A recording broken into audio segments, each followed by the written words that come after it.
Welcome, welcome, welcome, my pregnant and strong team. How are we at episode 7 already? Oh my goodness. Today I have an amazing chat with you from the wonderful Georgie.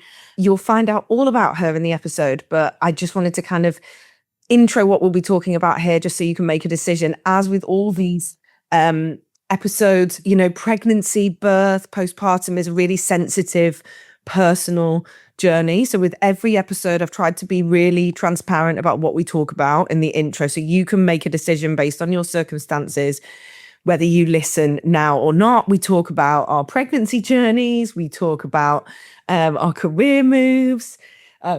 We talk about our birth stories a little bit. And postpartum recovery. We do talk about things like PTSD, mental health. We dive quite a bit into the nervous system. So there's quite a lot of overlap with kind of mental health and postpartum mental health in particular.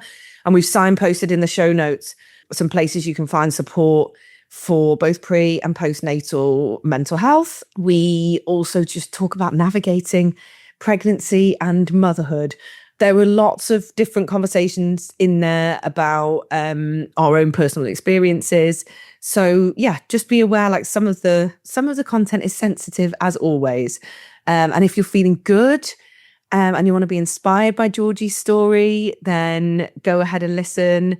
If it's one you want to come back to, absolutely do that. But this one really focuses on the nervous system, how important that is during pregnancy and just life in general, and some really practical tools. And the session ends with a gorgeous breathwork from Georgie. She's going to lead us through it, and it's one you can go back to. So I really hope you enjoy it. And yeah, enjoy the chat.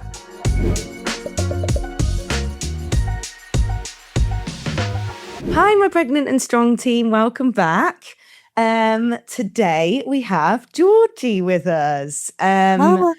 Before we dive in, Georgie and I have known each other a very long time. I don't know how many years it is now, probably like 25, maybe more. Nearly 30. I would say more like 30. Yeah. Can you say? Maybe I think I'm younger. Maybe I think I'm younger than I actually am. So it's amazing to have you on. Thanks for agreeing to this, George. Georgie's like, what do I need to do? And I was like, we're just going to chat.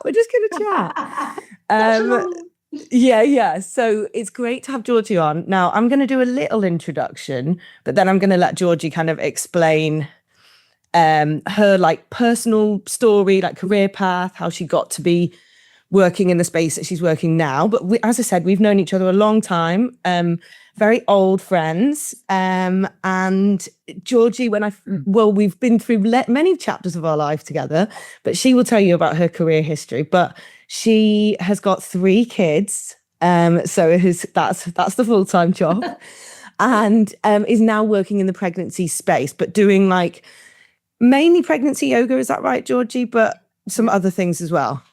Yeah, so shall I take over? Yeah, go for it.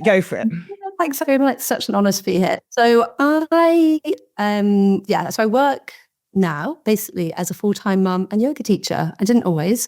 So I used to be in like the corporate world, like a lot of us, for 10 years in my 20s, living in London, completely disconnected from my body, having the time of my life, but literally... We're all having the time of our lives. The time of our life, in a way. But yeah, I just had such little connection to my body and my breath. And I discovered yoga it was when I went to go and do my ski season, which is another thing we have in common. So when I was about 28, I went to go and do a ski season, although I ended up doing more yoga than skiing, because I found this amazing teacher out there. And I suddenly found something shifted for me. And I was like, oh, okay, this is quite big. And it was life-changing. And I haven't really kind of looked back. I went back for a couple of years into my corporate job. But then after I had my first daughter, I didn't go back into the corporate world. I decided to become yoga teacher full-time. I'm mummy. So yeah, now, so Poppy is, my eldest is 7 years old. And when I was pregnant with her 8 years ago, I decided to do my pregnancy yoga teacher training, so I'd done my 200 hours 10 years ago. And then I did my pregnancy teacher training, which when you're pregnant yourself is like a really deep experience because you're like having felt sense as well. Yeah. And so that was, and then, so then ever since then, I then went on to have 2 more kids within 3 years. So it was an intense Wild. few years. Absolutely wild. And I feel like I'm only just coming up for breath now, to be honest. But through all of that, the thing that's been consistent for me has been my practice. So yoga during pregnancy, and I also teach mum and baby yoga. So yoga postnatally and in pregnancy, and how much that helped me through motherhood and birth has been profound. So yeah, it's just an honor to share the wisdom that I've gained over, the experience I've had for the last 7 years with other new mums. And I think this is a good way in, because when we were kind of having the pre-chat about this, we went like seriously deep on the voice notes. And actually, like, what we kind of came round to is like talking about the importance of nervous system health. And, maybe you can explain a little bit. There might be someone listening that was in our position, 10, 15 years ago, where I wasn't in a corporate job, but as I've spoken about before, was in a very, I don't like saying stressful because that has negative connotations, and I loved it, but, high pressure job, working in a school as a senior leader, very long hours, very intense, challenging kind of situations. And both of us have talked about this, both as friends and, preparing for this, that lack of awareness of our nervous system, like not even like I don't know what a nervous system is. And there might be some people listening that are the same as that. So maybe you could explain a little bit about that. And I think we're still quite at the beginning of finding out the nervous system. I mean, totally. People are only really starting to talk about it. Like when I used to go to yoga classes, they might mention the sympathetic nervous system or the parasympathetic, the rest will digest. But we're really starting now. There's so much more like the science behind it, and there's so much more research into it.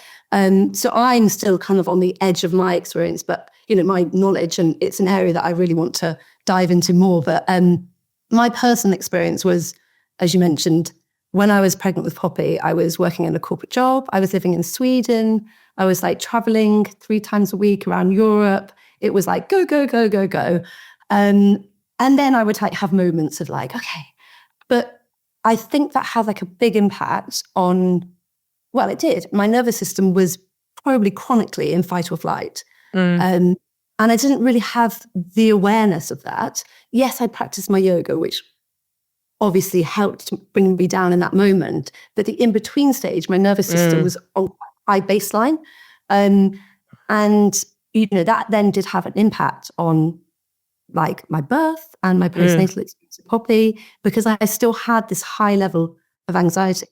So I had like quite a healing, I've been on a big healing journey for the last 7 years. So I had postnatal depression with my first, which I didn't really realize at the time. And it took me, Yeah, lots of people say that at the time they don't. You don't realize. It's only when you recover out of it that you really realize. And that's kind of been my calling in life. Like I really see, and I see it with so many healers and people that are in this space where they want to support other people. Once you've felt the pain or hit rock bottom, that becomes your path, right? And so for the last 6 years, I've been doing everything about the nervous system. I basically had PTSD from my first birth. And I think the key for me has been slowing down and finding practices like restorative yoga, finding breath work, which is like the quickest, easiest way to transition your nervous system from fight or flight, go, go, go, to rest and die. I'm really deeply passionate about working with the nervous system. And my ladies that come to my pregnancy class, they don't realize that's what I'm doing. And obviously there's so many spaces to do really strong, amazing stuff when you're pregnant, like all the amazing work that you do, Iona. But there's also a big space to give women permission to stop. Yeah, 100%. Slow down and pause, and having that balance. And so that's kind of what I do. I have a lot of women that come in that I think maybe are used to doing quite a lot, go, go, go exercise. They've obviously got quite an intense job. And I basically kind of slowly teach them that actually the power of this hour and a half we spend together is just permission to slow down and to reconnect to their breath, their body, and their baby. And it's all about switching, and then we come in from that busy job. Maybe they've got toddlers, whatever their day-to-day life looks like. And it's that sort of, you walk through the door, they instantly smell the essential oil, the lavender's going, the lights are down now. But it's the whole environment. Like, I don't think people, I think that's a really important thing that you've just touched on. And I have done some work with an amazing guy called James Dowler, who's a breathwork coach. And I've done a couple of courses with him, a breathwork course and a nervous system healing course. And one of the whole like kind of modules we looked at was about your environment. And because I think maybe there's some people listening, and I think I would have definitely been like this. I remember like as a senior leader at school being like, meditation, like I don't have time for that. I literally get up at 5:30 and I don't stop until 8 p.m. Like I exercise, I do my thing. Part of that was my choice. Part of it was my job. But I was very much in the mindset of like, this doesn't apply to me. I can't slow down.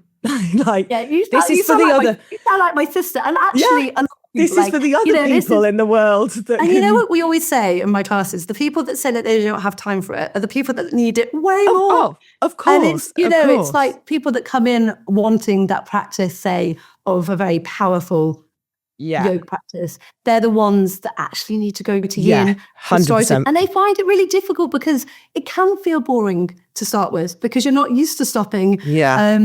But it's for me, that's where the magic lies, is like, because, and especially in pregnancy, like we have so much connection to our body and something, dare I say, bigger than us. If we're ever going to find a time where we might connect to our spirituality, it's when we're pregnant or giving birth. Because, we're so, well, first of all, it's like the miracle of new life, which is like, incredible. And I think you feel that connection. I certainly did to like nature more when I was pregnant. Like, I just loved to like hug a tree. When you're pregnant, it's something that's bigger than you, that's got you. And that connection to your body. So I feel like slowing down. And, as I said before, like when you walk into that yoga studio or that hall, I rent a hall and, the lights are down low, the candles are lit, there's soothing music. These are all signals to the brain, and these are the same things that you can create at home. Yeah, that's what I was going to say. At hospital hospital, whatever your birth looks like, you can, even if you're on the way to hospital, I always really like to have headphones in, like smelling lavender on the way, in the car, just making that environment yours. And it's these signals that a lot of my ladies that come to my class have the playlist that I play every week. For their labour, because it's like a signal to them, this is our space, our safe space, we're relaxed. And then they're already in best place you want to be when you're giving birth. Oxytocin's flowing. And I think for me, that whole idea of safety is a really interesting one, because what I found extremely powerful about breathwork, and I started doing it regularly, like just short, like guided practices from a couple of apps that I'll put in the along with Georgie's like recommendations, but just like simple guided practices when I was pregnant, like every day I was really kind of structured about it to try and implement it. And now I do a lot of like unguided stuff. We were talking about this before we came on camera, of like just a minute here and there of like consciously connecting to my breath. But I think the power of being able to send a signal of safety, create a feeling of safety without anything external. And I think, like, for me, that's one of the most powerful things, and one of the things I'd really try. Sorry, I'm like bouncing up and down on my birthing you ball. on the wall? Yeah, I'm on the wall. That's like, and that. I think, and I think I miss having a pregnancy ball in my house. It's so good because it's for so long, and Nick was like, "This is getting in the way." No, you guys going in 5 weeks' time. But I think, that feel, trying to, and it's hard when you're working with people who feel so far removed from that, but teaching them these very simple, even just like lengthening the exhale, and I'm sure we'll talk a little bit more about breathwork in a minute, how simple that is to do and the impact that it has on that feeling of, calm. Yeah, I mean, our breath is, well, in yoga, we call it our prana. It's our life force. It's everything. It's the first thing we do when we come, when we come out of the water, if we're born in water, but, when we come out of our mother's tummies, or, however we're born, the first thing we do is take our first breath. And the last thing when we die is take our last breath. And it's the only thing that's with us our whole lives. Yeah. So, like you were saying before, you can think, I think sometimes it can feel quite overwhelming. Like we need to read all these books and we need to do all this stuff and we need to prepare. And there's so much anticipation when you're pregnant that you need to have done so much. But actually, I think it's about really simplifying it. Like your breath is always with you. And if you can start to get a relationship with it, and that might be, it might be easier for some people, it might be more difficult for others, but it doesn't have to be this big, complicated, I'm going to go and do a half an hour. It's 100%. 3 times a day, 2 minutes, 3 times a day. It's a bit like what I say with pelvic floor exercises. The regularity is more important than doing loads, right? And that's the same with breath work. And just having the awareness, the breath is so important because it's always with you. You're on, whenever you're feeling a bit stressed, you've got an appointment at the hospital, something throws you off, that pregnancy journey is a roller coaster, isn't it? There's something new, especially in the medical, when it's so over-medicalized. Just being able to come back to your body with the breath is a really powerful tool. So we'll definitely do like a bit of a... Yeah, we're going to do a little breath work later. Yes, and I think also at this point, I think it's also what I found really important, and I think and kind of like interesting is I started like my journey with breathwork in pregnancy, but actually when it really, obviously it was helpful in pregnancy and birth, definitely, but actually postpartum when you're when you're sleep deprived, or we were just talking about this, or you've then balancing 2 kids. I've got a toddler and I'm about to have my second, so there's going to be quite not as wild as 3 and 3.5 years, but still feels pretty wild right now. I did not plan that. And I'm not that mental. When I meet people that got 3 kids in a short place of time and they tell me it was planned, that's when I'm like, are you crazy? Yeah, you're like, this was all an accident. And they're all going to be such good pals, so it's going to be worth it. Yeah, no, it is. I mean, they are true, but and which is amazing. Yeah, exactly. But I think it's preparing you for that. And like a lot of these kind of really thinking about those kind of, if we keep it simple, not even talking about the science behind the nervous system, but just like calming and relaxation techniques, I found so useful when I was going into like early motherhood, is like, which I personally found like maybe more wild than pregnancy in a way. I mean, it is. I mean, there's a lot to be said when people have their babies early. I certainly felt it. When, even Poppy, she only came a couple of weeks, earlier than you expected or whatever. But 2 weeks on the inside, so a hell of a lot easier than 2 weeks. 2 weeks on the outside. Just stay in there for a little bit longer. So it is. I would say I mean, we could do a whole separate podcast, I'm sure, on the postnatal. Yeah, definitely. Time, because there's so much to say in it. But I would say the breath work, the hormones are all over the place when you give birth. And I've really struggled with sleeplessness, the insomnia. And I think a lot of people do through their pregnancy. I mean, people say like, oh, it's your body getting yourself ready so you're prepared for the sleepless night. I'm like, oh my God.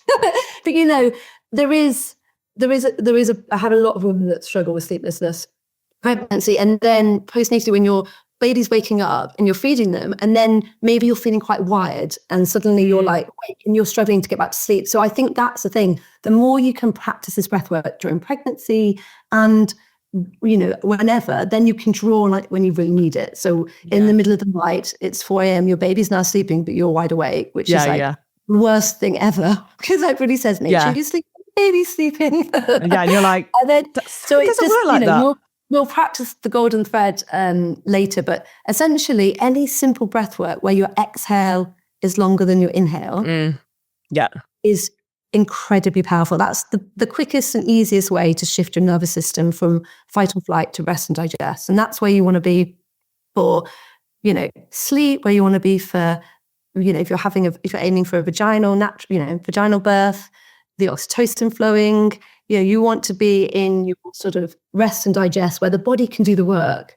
We don't birth babies from our head. We birth babies with our body. We just need our head to get out of the way. And I find the breath the easiest way to do that, That's such a powerful thing. Yeah. I've had a lot of conversations, and I'm sure you have, and you talked right at the start about connection with your body. And actually, even in the last week, I've started these new classes all based on core and pelvic floor. It's not glamorous, guys, but boy, is it needed. And these classes are showing that. And I've had lots of conversations with women, both pregnancy and postnatally, about this connection with their body and seemingly lack of, especially women who, so if you exercise a lot, the science would say you have like a better awareness of your body and a better connection with your body, because you're often sending that, you're intentionally moving your body in a certain way. Lots of the women that I've worked with actually in the past few weeks and months are not like traditional exercisers like me, and are trying to connect with their body and strengthen their pelvic floor and core in preparation for birth and pregnancy, which is amazing. Those are the people I'm trying to reach. But I just wondered if you had any experience or similar conversations about this, like connecting with their body during pregnancy, and how you did that personally, or you support people in your classes, because I think that's a really big one. Probably, or was probably in that category of women that you talk about, Iona, because I played a bit of sport when I was at school and university. I liked to play netball, but I was never like a mad, I enjoyed swimming. I liked being in nature, like walking, but I never was a mad sort of, I won't say fanatic. I wasn't like, you have to go off doing your running. I would be celebrating. It's that sort of thing. Yeah. I mean, she was often joining you for that as well. But so I probably was more in that category of, and I think I had a real disconnect with my body. For me, yoga was how I found that connection, because I found and it's different for everybody. It might be walking the dog, and it might be, it might be dancing, like, dance and singing, whatever it is, when you're doing something that you're out of your head in your body. And it looks different for every person. But I do think a lot of people, obviously pregnancy yoga is becoming more popular. I would say half the women that come through my classes are beginners. And there's always like a few emails or correspondence being like, I've never done yoga before. And I'm like, this is the time. And it's quite a common time for women to discover yoga, because it's really gentle, it's really safe. And, I think there's sort of the pressure of like, it's not about performance, actually the opposite. For me, in my classes, I often say, once we do like a similar, quite simple movements repetitively. I'm like, once you've got what we're doing, just close down the eyes. And that is really powerful, because once you can close down the eyes and feel the breath and feel the movement, you really start to connect inwards. And I think that's quite powerful, even in birth. You've got the bright lights of the hospital, you've got these people around, and you need to stay in your zone. You're a mammal at that point, and you don't want to be. So I think all these signals, and obviously it looks different for everybody, because yes, if you're doing loads of exercise and that being really strong is really important to you, you've got that connection already. But as I say, women come in, and I can see the change over the weeks, especially if they join like, early on, beginning of their second trimester or something. And then I can feel the difference of really like, we do quite a lot of like flow, and they really like closing their eyes and they're really feeling in, because I really think it's being able to trust your body. That's the thing. It's 100%. First of all, you need the connection. You need to feel your body. And then with that comes the trust. And I think that's probably really linked to why you often hear more positive birth experiences. Unfortunately, it doesn't have to be the case, but you do second or third time round, because women have had that felt sense already and know bodies can do it. And that doesn't actually have to be the case. Like, lots of people have really positive birth experiences the first time round, but you do hear more of the second time round, because that's interesting.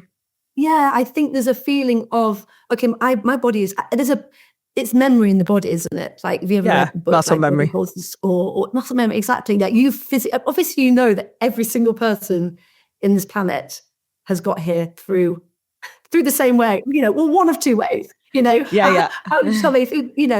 And I mean, that in itself is like quite like an astounding thought. That's actually just you don't saying that, talk I'm like, about- obviously I knew that before, but Yeah, why is but that? Why is that just blowing my mind? Exactly. That's the thing. Is like, yeah, because sometimes you just can't imagine certain people ever being babies or how that.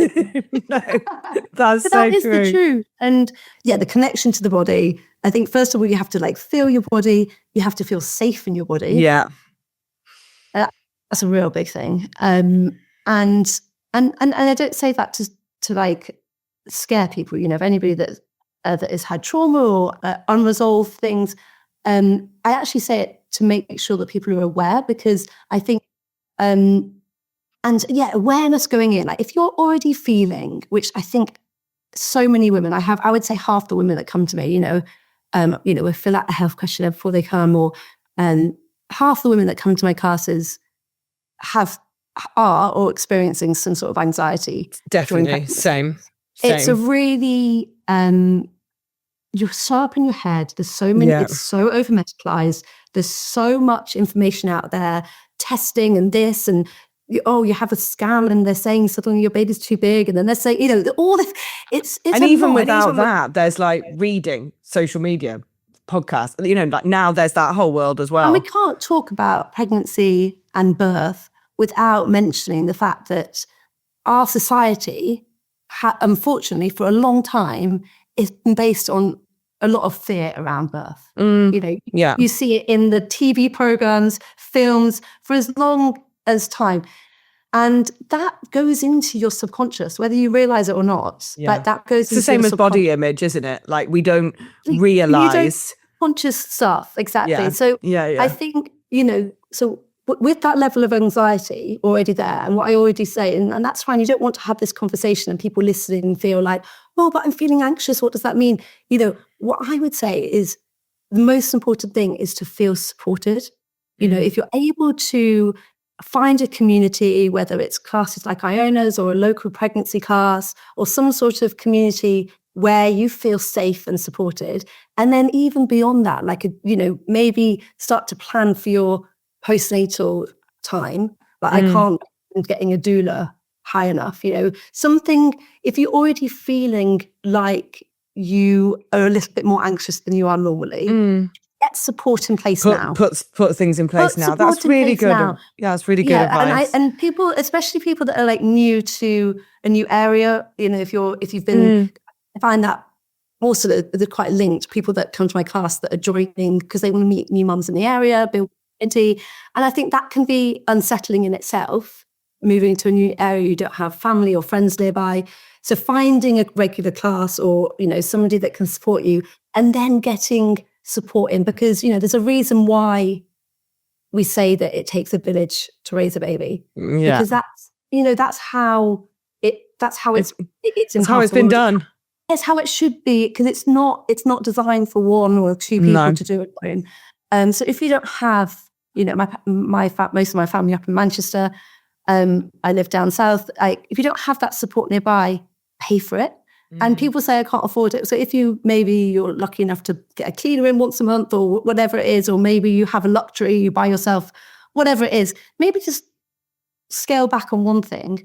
And really, because I really think that is the key, is people need to know that they deserve the support and prioritize support if they feel like I think going at it alone is not how actually, I think that's amazing advice. And I want to come back to the role of a doula in a moment, because it's definitely something that I don't know as much about. And I think some people might find it really helpful, because I still think it's kind of under discussed in this country. Absolutely.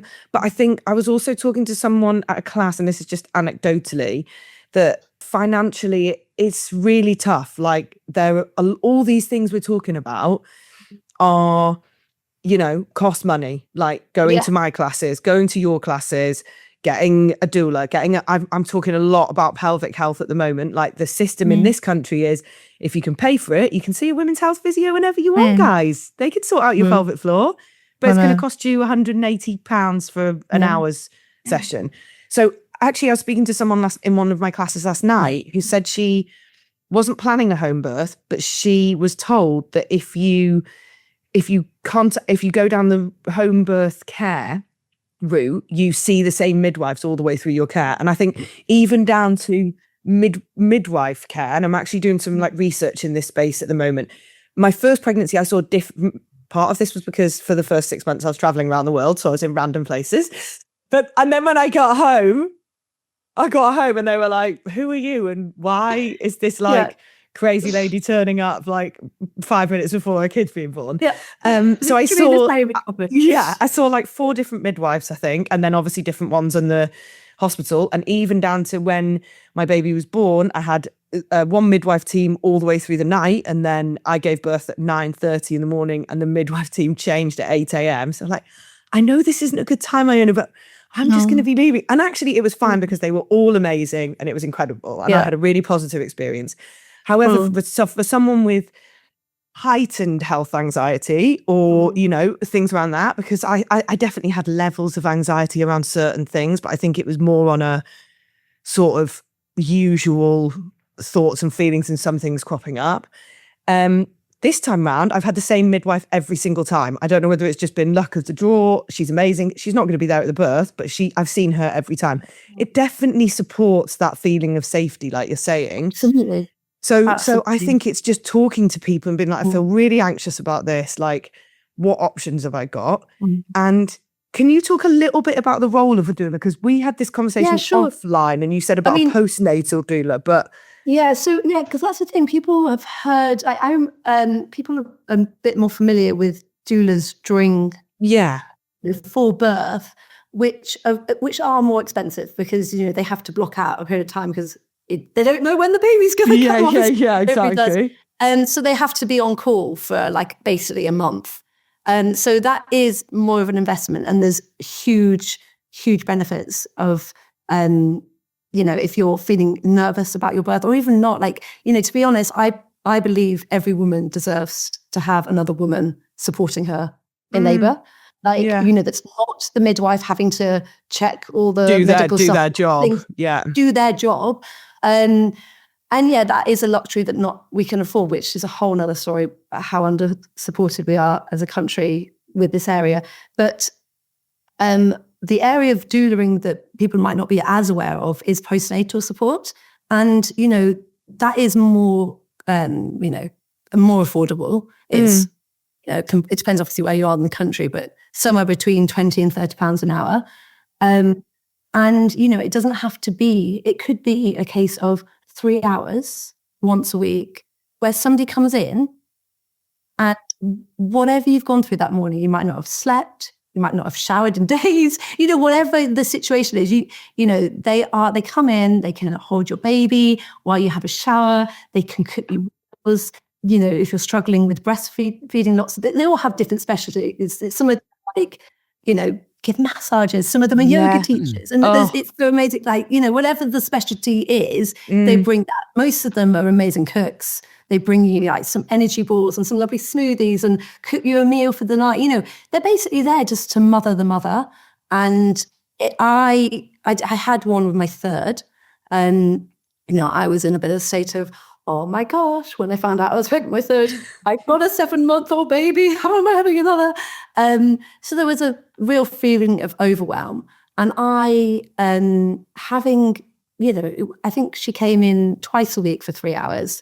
And in terms of finances, which is a really difficult time, because you're not working for a period of time, you might, depending on what your maternity leave looks like. But what I said to people, I was like, this is my third baby. I don't need any more baby clothes.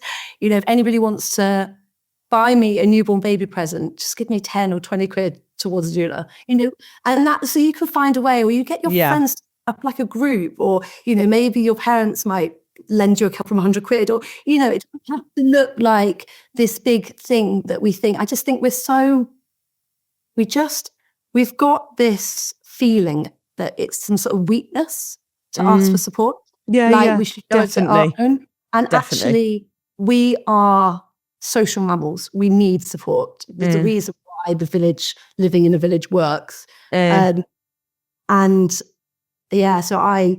if anybody's going to spend a bit of money on something, I'm not a doula myself, but I know lots of wonderful doulas. But I always say the same thing with exercise is like, I actually saw this incredible post from a female like researcher the other day, and I was talking to the women in my class about it yesterday. Like, exercise. This is just going to exercise, but it hits the same like note.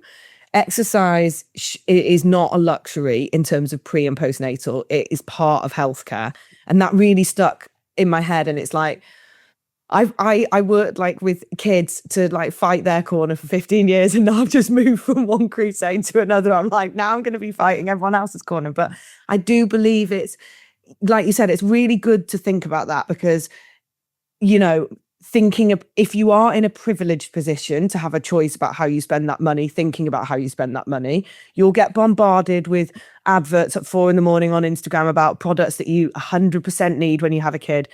Like, literally, I looked through my baby list this time and I was like, I don't need any of this shit. Like, and you know, you do not need it. You need nothing. Really hit a nail on the head. We were talking, me and a couple of the girls from my class, I overheard them and they were talking about how they booked in their John Lewis and what sort of advertised. Oh, the baby. Other stores are available, all these, guys. I think the problem is, I mean, obviously we could go really deep on this and it could go really deep on the structure of our society. And I won't go too but essentially there's a lot of big corporations making a lot of money selling 100%. People a load of crap they don't need. And fortunately, and it shouldn't be, because this is birth, that every human being in the world is born this way. Babies need very little. Yeah, you know, if you think about so true. What's the less developing countries in the world, their mom, their boob, and obviously if for whatever reason you can't breastfeed or you're struggling, we're so lucky to have other options out there. But, you know, and quite often, just like, you know, if people are sleeping, you know, in developing countries, they're sleeping maybe on the floor, but you know, it's a little section of your bed, you know. And that's a whole other conversation again, being over medicalized and putting the fear of God of co-sleeping and everything else. But I really think, going back to the shops and all this list of these things that promise to get your baby to sleep, and the thing that shakes the pram, and this and the black outline. I have got one of those, by the way. But I know, to be fair, some of them are useful. Obviously, some of them are useful because you don't want to do this all day. But you know, really, what do you actually need? Yeah, I think really, that's a really good. And you know, if you've got, you know, and you can buy things secondhand. Yeah, like, you know, you could spend a grand with a pram. Or you could spend 100 quid. Yeah. Like, my best plans are like 100 quid that were meant to be a grand new. And like, there's a lot to be, a little movement in the back. There's a lot to be. Simon's just getting his yoga mat, actually, very on brand for this episode. I'd love to see that. Yes, I say buy something secondhand and then use the money to look after yourself. And get some support. Yeah, and I think I actually think just while we were having that conversation, I just thought about like needs and actually like prioritizing what people need. And I think just the idea of like co-regulation and a parent that, you know, spending that time and effort on what can I do to make myself feel as calm as possible in these situations where whether it's pregnancy or birth, rather than you know, scrolling on my phone and being targeted by 10,000 different things. And which is so overwhelming. Yeah, it's so overwhelming. I had a mum in my class the other day who was saying, I don't know why, but every time I walk into a shop, I feel really emotional. And I just can't, you know, she was trying to buy stuff, she's pregnant, and she was trying to buy stuff for the baby. And I was like, because it's really overwhelming. There's so much choice. Like, what do I need? And they're telling you that you need this dog sleeping bag for this temperature room. And God. It's so much. And they make it sound so black and white, you know? Yeah. You know, we're designed to do it. And, you know, if we get out of our own way and let society get out of our own way, we know how to look after our babies. Yeah. And as you were saying, the co-regulation and our nervous system is the biggest gift we can give our kids. Because all they really need, especially when they're, you know, for the first 6 months of their life, is you or your partner or whoever's, you know, a close caregiver, and milk. Yeah. And they just, you know, the skin on skin, the regulation, the hugs, the cuddles, the milk, that's all they need. And, you know, there's a lot to be said for the importance of like wearing them as much as possible. They just, they've been inside you for 9 months roughly, and they've been moving with you. So that's, another thing, which is I love my postnatal mama baby classes, because we do lots of the movement, that mimics how it them in their tummy. And that's why being carried is so lovely for them. But they really do just need, love, your heart rate, your calm nervous system, and milk. Yeah. And I think I really learnt from that. And I think we were talking before we came on camera, like being able to, and this is kind of a nice segue in because we'll do the breath work in a minute. I think I am very privileged now in lots of ways, I have somewhere safe to live. I have a job that is very flexible, that doesn't mean I'm in a constant state of flight or fight like my previous career. So already I have all these things in place that meant that I could be calm when my baby was crying at 4 a.m. Yeah, and you've really touched on an important point there. Is we're talking about all these very luxurious things, Western world, where if we've got a safe, warm home and a stable income, already our nervous system is a lot better than we can't not mention like parts of the world where women are giving birth in war zones, in tents. So like what's going on in Gaza, Sudan, so many places in the world right now, what we're talking about our nervous system.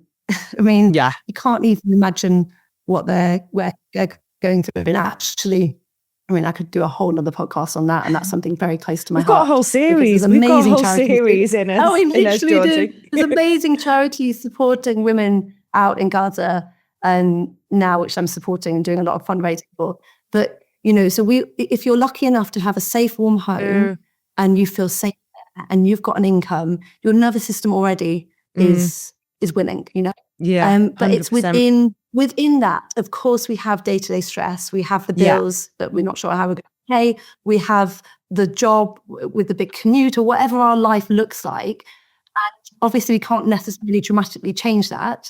But what we can do is little consistent practices that bring us back down. So if we've had a really stressful day and we've been shallow breathing all day, and we've been in our fight or flight, and you've been in meetings or whatever your job is, having a practice that you can come back to in the evening that will just re-regulate you. And it can be really simple things like, you're in a meeting and just stroking your face, as if you're putting on moisturizer. This is a really, or if you think that's a bit too obvious, just your hands, like you're putting on hand cream. These are real somatic basic exercises that calm the nervous system. Like one of my favorite ones is just behind the ear, you'll feel like a kind of, if you circle here, you'll feel like where the bone circle is.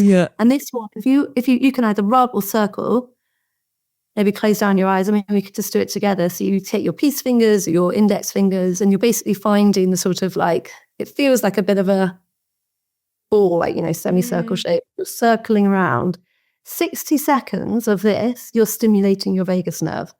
And it's amazing, because when you're actually doing this, like, obviously I'm talking at the same time, so I'm activating my nervous system. But when you're doing this, it can be as fast or as slow as feels good for your body.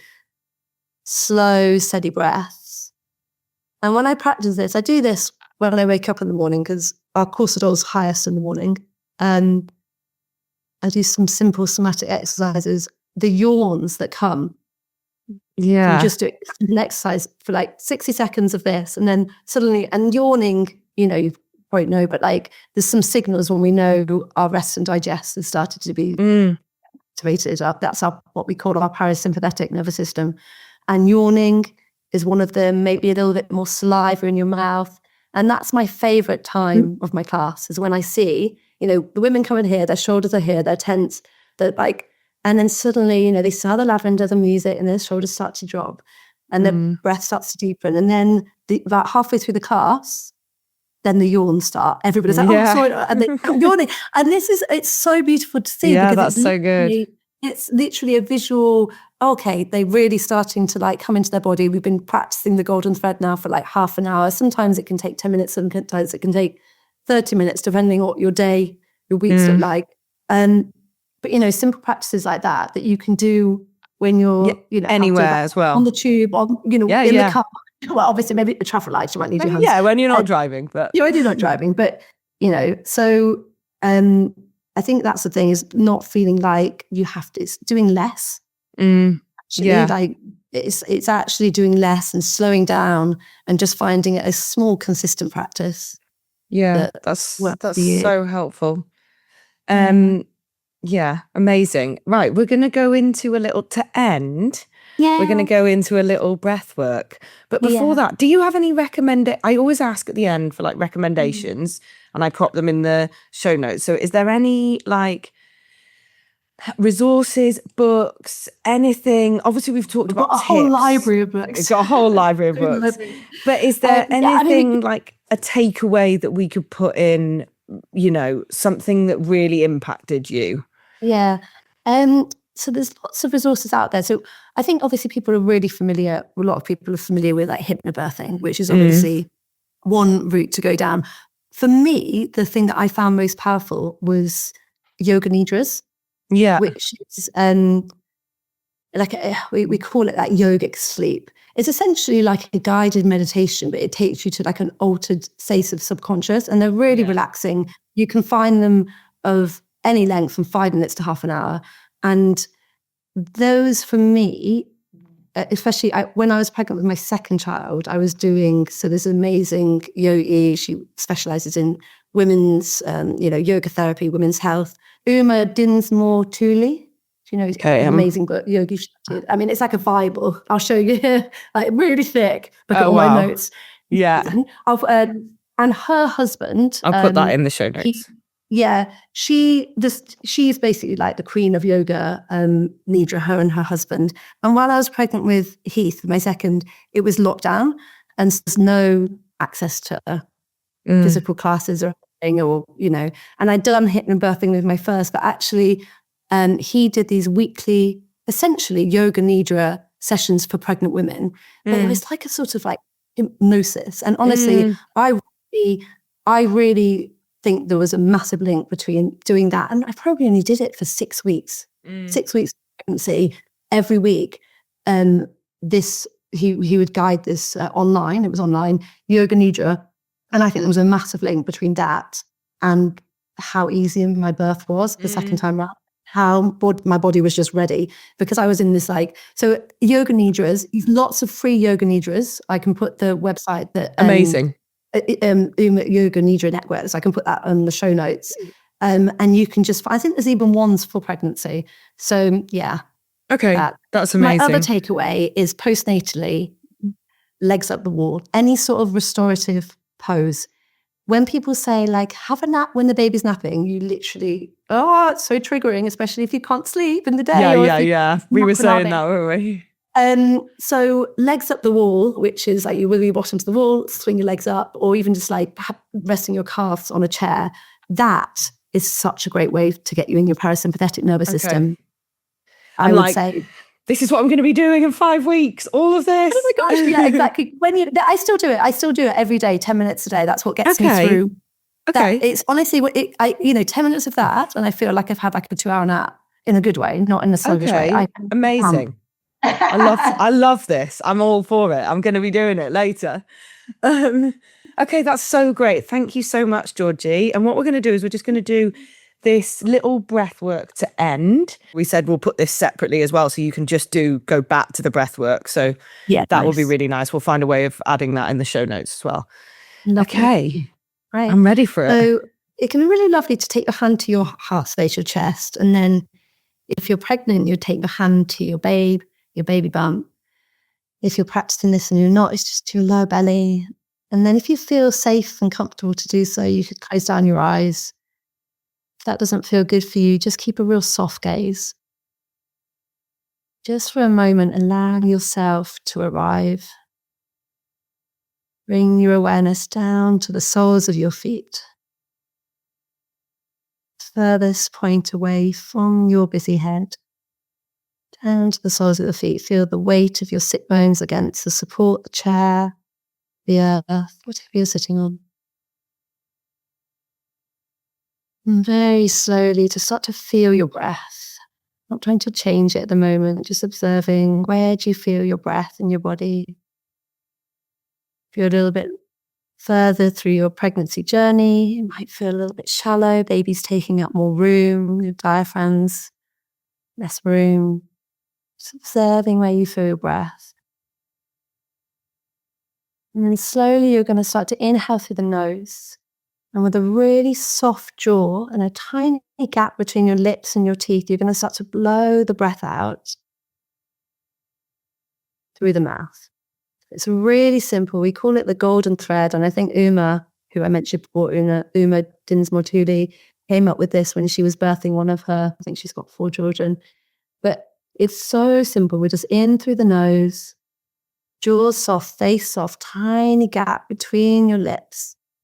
And you're blowing the breath out slowly and sweetly. So there's this idea that as we breathe like this, what naturally happens is your exhale starts to elongate. So we're inhaling through the nose, a little gap between the lips, blowing the breath out with control and steadiness, but really easeful, really slowly.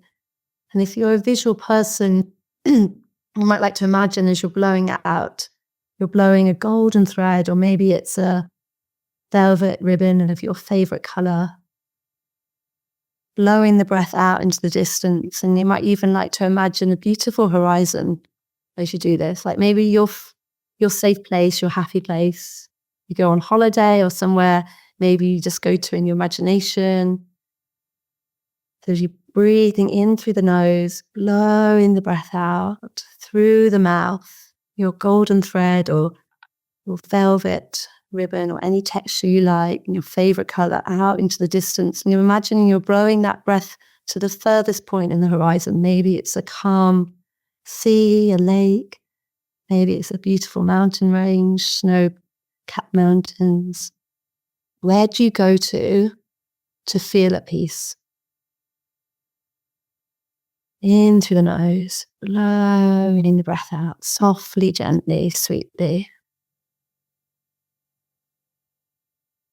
And as you breathe like this, your exhale is becoming longer.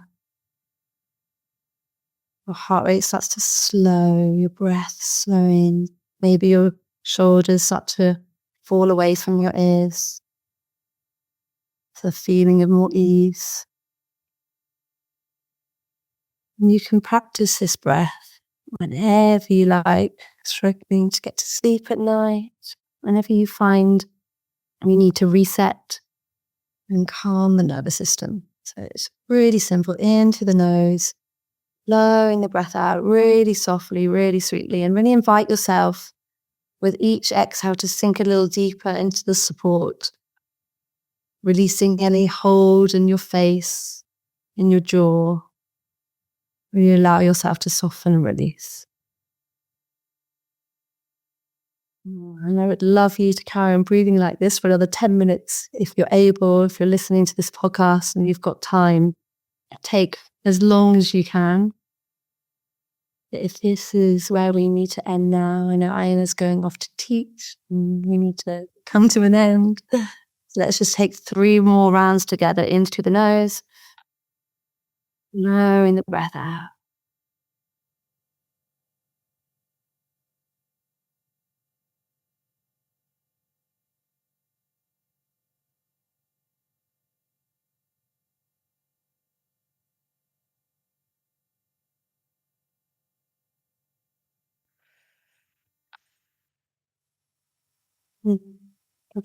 So nice. Hi. Hopefully there's a little shift for you. Thank you. 100%. Thank you. I just think that was such a simple one to be able to just do by yourself as well. And that hopefully that's everyone's takeaway from today's episode, is something small they can do to shift their state. So thank you so much, Georgie. It's been amazing. And take care, everyone else. See you next time. Thank you so much for listening, my Pregnant and Strong team. to another episode. It's fantastic to have you here. I'd love you to subscribe and share. It's going to help us spread the message far and wide, and also just share with anyone you know that might be on this journey, because I know there's not so much out there about these kind of topics that we're talking about on this podcast. So I'd really love you to share an episode or the link with someone you know, a friend or family member, and I'm really hoping it brings you some help, support, comfort at this stage. And please do comment, get in touch on Instagram. All the details are in the show notes, and I'll see you next week.